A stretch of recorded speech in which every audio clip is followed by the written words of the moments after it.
नमस्कार। हम हिंदी साहित्य पर बात कर रहे हैं और इन कक्षाओं में हिंदी साहित्य के विविध पक्षों, विविध आयामों और साथ ही जो हिंदी साहित्य का एक अध्येता है, एक जो छात्र है जिसे नाना विषयों का अध्ययन करना पड़ता है, चाहे वह काव्य शास्त्र हो या अन्य विषय, उन सभी के बारे में हम तथ्यात्मक बातें और विस्तृत चर्चा इन कालांशों में हम कर रहे हैं। जब हम हिंदी साहित्य की बात कर रहे हैं तो आज हम बात करना चाहेंगे धर्मवीर भारती जी की, जिनका आज ही के दिन निधन हुआ था और ये कक्षा उन्हें श्रद्धांजलि की तरह हम देना चाहते हैं। देखिए, धर्मवीर भारती एक महत्वपूर्ण नाम है जब हम आधुनिक हिंदी साहित्य की बात करते हैं। आधुनिक हिंदी साहित्य में जिन रचनाकारों ने अपनी उपस्थिति एक प्रभावी तरीके से दर्ज की है, उसमें धर्मवीर भारती का नाम महत्वपूर्ण है। धर्मवीर भारती नई कविता के तो महत्वपूर्ण हस्ताक्षर जाने ही जाते हैं। वे कनुप्रिया जैसी रचनाएं लेकर आते हैं और इस तरह यदि हम देखें तो अज्ञेय द्वारा संपादित जो तार सप्तक है, जो द्वितीय तार सप्तक हैं, उसके भी कवि के रूप में धर्मवीर भारती जाने जाते हैं। धर्मवीर भारती हिंदी साहित्य के तो महत्वपूर्ण हस्ताक्षर है ही, और जब मैं विश्वविद्यालयी पाठ्यक्रम की बात करती हूँ तो हिंदी साहित्य का जो तृतीय वर्ष का जो विद्यार्थी है वो भी अपने पाठ्यक्रम में इन्हें कनुप्रिया के रूप में पढ़ता है।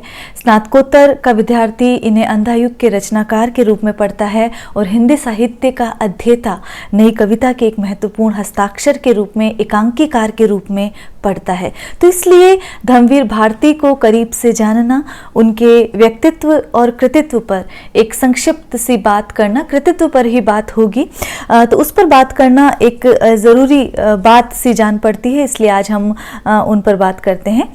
देखिए, धर्मवीर भारती का जन्म 1926 में होता है और उनका देहावसान 1997 में होता है। तो ये कालक्रम की दृष्टि से याद रखना ज़रूरी है। और यदि हम इनके कुछ कोटेशन के देखें, कुछ उदाहरण देखें, तो वहाँ वो कहते हैं कि जानने की प्रक्रिया में, होने और जीने की प्रक्रिया में जानने वाला मिजाज जिन लोगों का है उनमें मैं अपने को पाता हूँ। तो एक सतत अन्वेषक के रूप में, एक खोजी प्रवृत्ति के रूप में वो अपने आप को देखते हैं और इस प्रकार की बात वो ठेले पर हिमालय में जो उनकी पुस्तक है उसमें भी वो धर्मवीर भारती लिखते हैं। हम उनके जो रचना कर्म है उनसे परिचित होते हैं, क्योंकि जब आप चाहे कनुप्रिया पढ़ रहे हैं या अंधा युग पढ़ रहे हैं, वहाँ पर आपको जो परिचयात्मक दृष्टि एक वहाँ पर देनी होती है, तो आपको इन रचनाओं का परिचय ज़रूरी है। न केवल जो विश्वविद्यालय के पाठ्यक्रम में, वरन यदि आप प्रतियोगी परीक्षाओं की दृष्टि से देखें तो वहाँ पर भी ये बात दर्ज होनी चाहिए और वहाँ ये बात आपको ध्यान रखनी चाहिए। यदि हम उनकी कहानी संग्रह में बात करते हैं, देखिए उनका जो रचाव है वो बहुत सारी विधाओं तक फैला हुआ है, इसलिए हम कहानी, उपन्यास, आलोचना, कविता सभी चीज़ों पर बात करेंगे। जब हम कहानी संग्रह देखते हैं तो उनका मुर्दों का गांव, स्वर्ग और पृथ्वी, चांद और टूटे हुए लोग, बंद गली का आखिरी मकान और सांस की कलम से, ये कुछ महत्वपूर्ण उनके कहानी संकलन है और बंद गली का आखिरी मकान काफ़ी चर्चित भी रहा है। काव्य रचनाओं की यदि हम बात करें, जो कविता के रूप में यदि हम देखें तो वहाँ पर ठंडा लोहा, सात गीत वर्ष, कनुप्रिया जो कि बहुत महत्वपूर्ण रचना है, और सपना अभी भी, ये इनकी रचनाएं हैं। आद्यंत नाम से भी इनका एक काव्य संग्रह आया है। यदि हम उपन्यासों की बात करें तो जो उपन्यास हैं वो गुनाहों का देवता तो इनका बहुत चर्चित उपन्यास है, जिसके सर्वाधिक जो संस्करण निकले हैं, बहुत लोकप्रिय रहा है ये अपने समय का। सूरज का सातवां घोड़ा, 11 सपनों का देश और प्रारंभ व समापन, ये इनके उपन्यास हैं जिनके बारे में जानना ज़रूरी है। सूरज का सातवां घोड़ा पर इसी नाम से फिल्म भी बन चुकी है। तो ये वो समय है जब जो हिंदी का जो साहित्यकार है वो सिने पटल पर भी अपनी उपस्थिति दर्ज कर रहा था। तो इस दृष्टि से यदि हम धम्मवीर भारती को देखते हैं तो वो हिंदी साहित्य के एक महत्वपूर्ण हस्ताक्षर के रूप में उभर कर आते हैं। निबंध की बात करें तो ठेले पर हिमालय और पश्यंती इनके निबंध संग्रह है। अक्सर ये भ्रम होता है, प्रश्न भी पूछा जाता है, ठेले पर हिमालय पर बहुत बार प्रश्न पूछे गए हैं और अधिकतर विकल्प यात्राव्रत और संस्मरण जो है छात्र चुन लेते हैं। तो ये एक बात ध्यान देने की है कि ठेले पर हिमालय नाम से इनका ये निबंध संग्रह है, तो ये बात ध्यान रखें। एकांकी एवं नाटक द्वितीय वर्ष में जो एकांकी है आवाज़ का नीलाम, तो इस तरह ये द्वितीय वर्ष के जो विद्यार्थी हैं उनके लिए भी महत्वपूर्ण हो जाता है ये जानना कि आवाज़ का नीलाम एकांकी की जो रचयिता हैं वो धर्मवीर भारती है। इसके साथ ही नदी प्यासी थी और नीली झील भी इनकी एकांकियाँ हैं। देखिए, अंधा युग जो है धर्मवीर भारती की एक महत्वपूर्ण सर्जना है। गीति नाट्य शैली में ये आती है और 1955 ईस्वी में इसकी सर्जना होती है। जो महाभारत युद्ध है उसके अंतिम दिन पर यह आधारित है और अंतिम पर्व पर यह आधारित है और इसमें युद्ध और उसके बाद की समस्याओं पर बात की गई है। वहाँ पर भीष्म चरित्र हैं, युधिष्ठिर चरित्र है, पांडव के चरित्र हैं, तमाम पांडव चरित्र हैं, कृष्ण स्वयं दिखाए गए हैं और वो तमाम युद्ध के पश्चात की क्या स्थितियाँ अश्वत्थामा के माध्यम से, युयुत्सु के माध्यम से, इन सारे चरित्रों के माध्यम से युद्ध के पश्चात की जो विभीषिका है उसके बारे में, क्योंकि युद्ध का निर्णय तब तक कोई भी बुद्धिजीवी या संवेदनशील व्यक्ति करना चाहता है, उसे टालने की कोशिश करता है, लेकिन यदि युद्ध होता है तो वो संपूर्ण मानव जाति के लिए कितने नकारात्मक पक्ष लेकर आता है उसकी बात ये कृति विशुद्ध रूप से करती है। और इस दृष्टि से ये कालजयी कृति है। हमेशा ये कृति जो है प्रासंगिक रही है युद्ध और उसकी समस्याओं पर, चूंकि ये कृति बात करती है मानव के मानवीय पक्ष होने पर ये बात करती है, तो वो अंधा युग है। इसीलिए हमने इसकी बात की क्योंकि इसे लेना इस तरह से ज़रूरी है।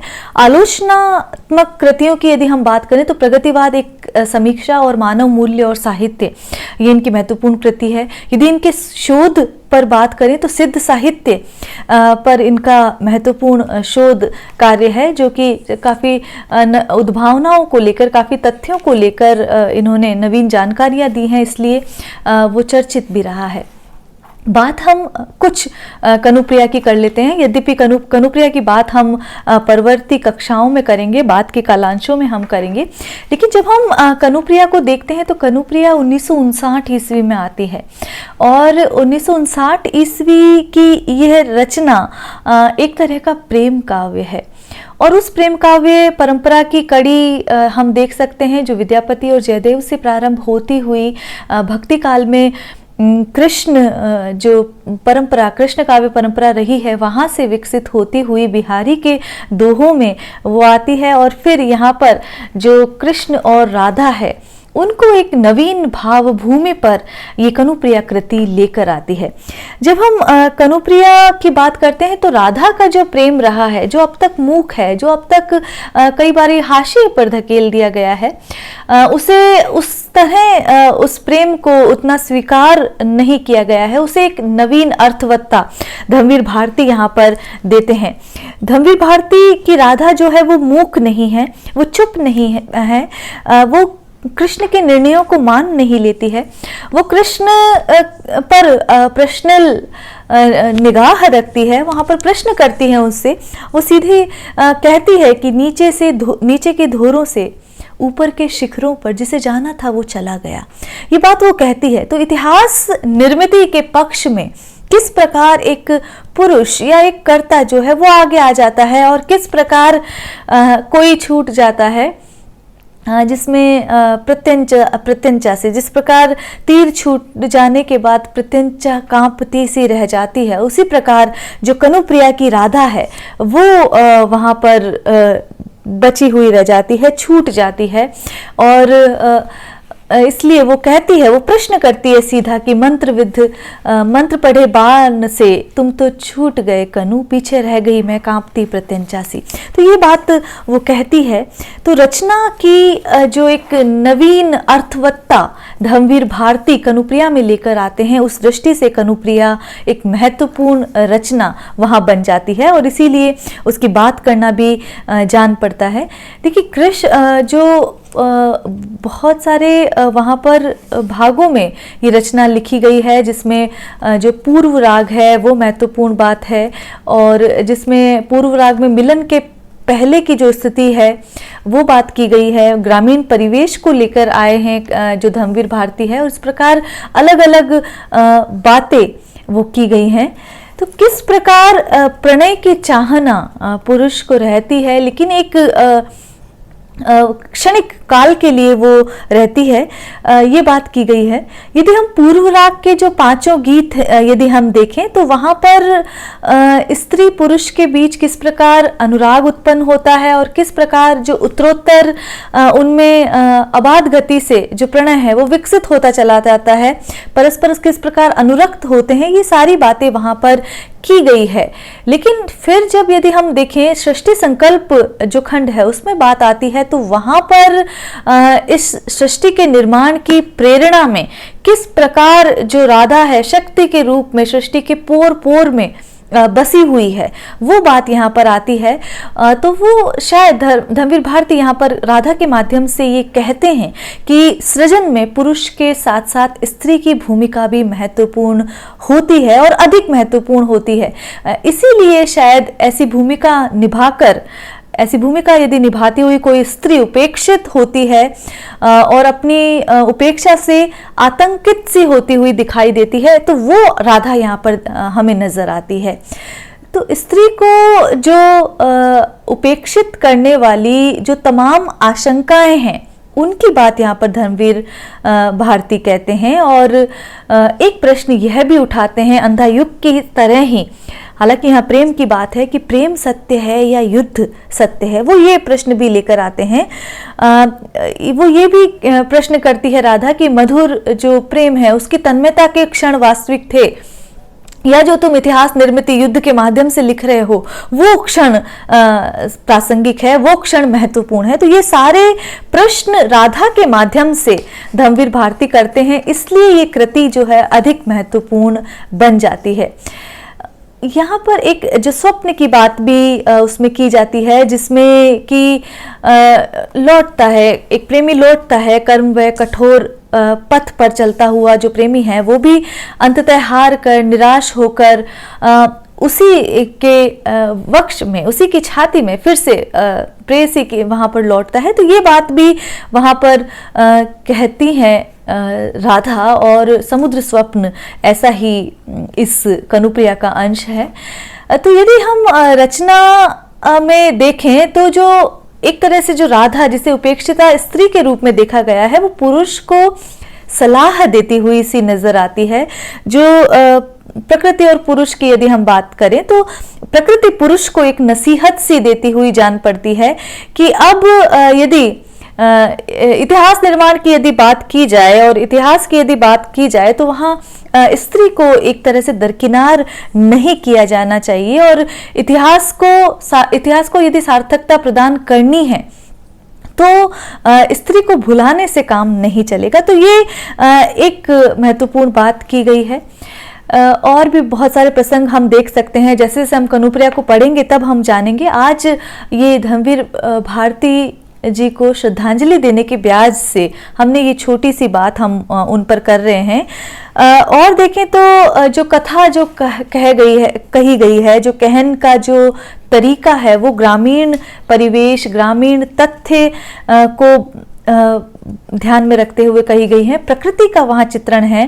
देखिए जब मैं पढ़ती हूँ कि जब धम्मवीर भारती लिखते हैं कनुप्रिया में कि मैं कितनी बार केवल तुम्हारे लिए धूल में मिली हूँ, धरती में गहरे उतर जड़ों के सहारे तुम्हारे कठोर तने के रेशों में कलियां बन, कोपल बन, सौरभ बन, लाली बन चुपके से सो गई हूँ कि कब मधुमास आए और तुम कब मेरे प्रस्फुटन से छा जाओ। तो इस तरह की जो बात करती हैं राधा, तो वहाँ जो प्राचीन समय से भारतीय कविता में जो रूढ़ उपादान हैं उनका प्रयोग यहाँ पर किया गया है। और ये बात पथ के किनारे खड़े अशोक वृक्ष से वो ये बात जब कहती है तो पारंपरिक उपादानों की बात करती है। इसीलिए जब हम कहते हैं कि एक तरह से जो भारतीय संस्कृति में पोषित ये काव्य रचना दिखाई देती है। साथ ही यदि हम देखें तो स्त्री पुरुष जो संबंध है उसकी अविच्छेद्यता जो है उसकी उद्घोषणा भी भारती करते हुए नजर आते हैं कि वो प्रकृति और पुरुष अपने संपूर्ण में ही वहाँ पर इस संसार में परिलक्षित होते हैं, उनका अलग अलग कोई अस्तित्व नहीं है। तो ये बात भी यहाँ पर कहते हैं। और साथ ही जो मिलन की सारी अवस्थाएं हैं, प्रेम की सारी अवस्थाएं हैं, उनका चित्रण भी यहाँ पर, चाहे वो आम्र मंजरी के माध्यम से किया गया हो या फिर जो प्रेयसी की आशंकाओं के बारे में किया गया हो, वो सारी बातें एक प्रेम की जो उत्तरोत्तर विकसित अवस्थाएं हैं उन सभी का चित्रण कनुप्रिया करती हुई सी जान पड़ती है। देखिए, प्रेम के क्षेत्र में जब राधा बढ़ती है तो किस प्रकार अनादि और अनंत यात्रा के जो दो सहयात्री है राधा और कृष्ण, उनका यदि हम देखें तो वहाँ प्राकृत शब्दावली में या पुराणों में उनको देखना यहाँ बेमानी सा प्रतीत होगा। यहाँ पर सिर्फ और सिर्फ एक प्रश्न कि कान तुम्हारा कौन है, तो वहां पर किसी ईश्वर के रूप में नहीं राधा कहती है, हमें श्रीमद् भागवत में नहीं जाना पड़ता, वो सीधा सा जवाब देती है कि कनु कौन है, वो मेरा आराध्य है, शिशु है, सहचर है, पुत्र है, पति है, कौन है। तो इस प्रकार के जो प्रश्न जो जेहन में एक शाश्वत प्रश्न, यदि हम स्त्री और पुरुष के संबंधों की बात करें तो तमाम जो शाश्वत प्रश्न हैं उन पर कनुप्रिया बात करती है। तो इस प्रकार जो एक तरफ तो हम सूर की राधा को या उसकी गोपियों को देखते हैं, वो जो किंचित सी हालांकि वो चुप है, वहां पर बहुत अधिक प्रश्नल नहीं है, लेकिन उद्धव को जवाब देती हुई सी नजर आती है। और यहाँ पहली बार ऐसा पात्र देखने को मिलता है कि जब स्वयं राधा कृष्ण से जवाब कर रही है, कृष्ण से प्रश्न कर रही है कि क्यों उसे आखिर बिसरा दिया गया, क्यों उसे एक तरह से उसे बिसरा दिया गया। तो ये वाली बात सारी जो राधा है वो इस कनुप्रिया कृति में करती हुई सी जान पड़ती है। तो यहाँ पर ईर्ष्या, द्वेष, छिद्रान्वेषी जो प्रवृत्ति है पुरुष की या समाज की जो अहमन्य मानसिकता है, उन तमाम बिंदुओं पर ये कृति प्रहार करती हुई सी जान पड़ती है। तो आज कनुप्रिया पर हमने संक्षिप्त से बात की, बात हमने धर्मवीर भारती जी के कृतित्व पर की है और इस प्रकार हम उन्हें एक छोटी सी श्रद्धांजलि प्रेषित करते हैं। आज के लिए इतना ही। नमस्कार।